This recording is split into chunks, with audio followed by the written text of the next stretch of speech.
Dr. Cole, what, in your opinion, was the greatest crime during COVID?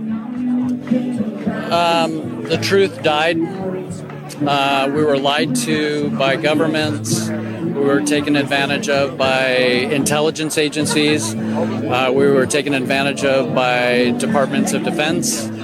And the people were lied to. That's the truth in science died.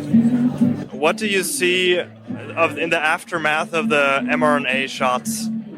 I think the biggest problem we're going to be fighting for a long time is chronic autoimmune disease. These injections were contaminated with DNA. They were made with a synthetic RNA, and they weren't just making spike proteins, they were making Frankenstein proteins as well. And when the immune system is exposed to proteins that it's not supposed to see, then it starts to go haywire. So certainly we've seen some excess sudden death, and we've seen death from all causes increased around the world after the rollout of these genetic injections that were never a vaccine. They were experimental genetic injections.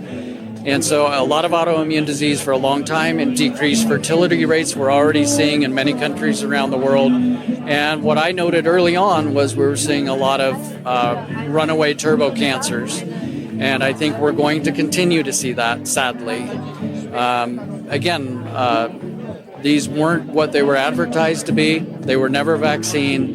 And the lesson here, I think, is that we should never, as a population, ever use synthetic RNA or genetic injections ever again.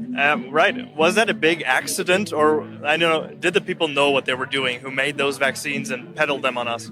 The powers that be, it was a big money game for them, and they made up a false emergency. SARS-CoV-2 was never an emergency for 99.9% of the population. So they used it as an opportunity to test out their, quote, new technology that they've been tinkering with and always failing with.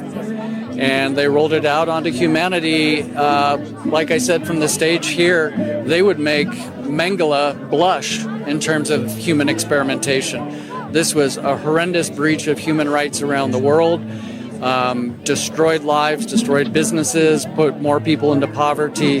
This entire couple of years has been, history will look back, and hopefully these people will be shown to be shameful like they were.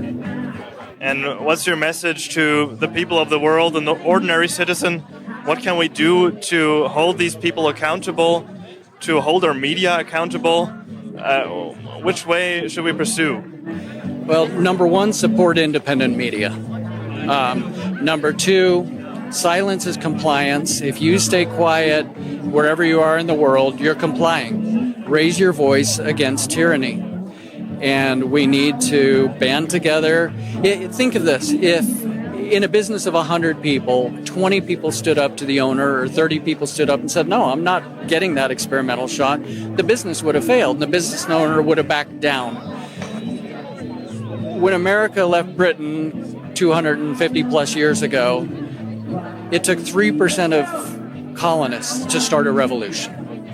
When we won the war against the motherland, only 30% of Americans were red-blooded new Americans. In the colony, 70% were still loyal to the crown. It doesn't take a lot of us to win, but it takes some of us. And if people are complacent, too comfortable, and safe, and hypnotized by their screens, then you're not living life. The goal is to live a beautiful life, live with love and kindness, listen to real science. There is no such thing as the science. But be part of the human experiment and this great experiment in freedom and liberty. And never give up your rights. Well said. So everybody should be the one of the 30%. Be the change you want to see in the world, like Gandhi would say. Be the change, be the one. Thank you.